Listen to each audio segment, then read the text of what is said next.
Все.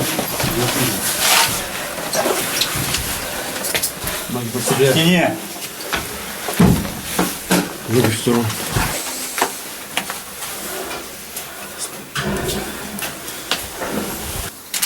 Я следователь Следственного департамента. Получено разрешение суда на производство обыска в этом жилище, где вы проживаете.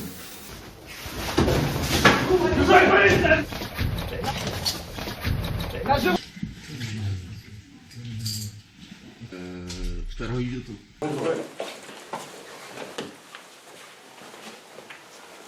Ноги под себя поднял и встал. Мы, соответственно, телефон предоставим, звонок тоже. Они высосали из него душу. Какая твоя машина?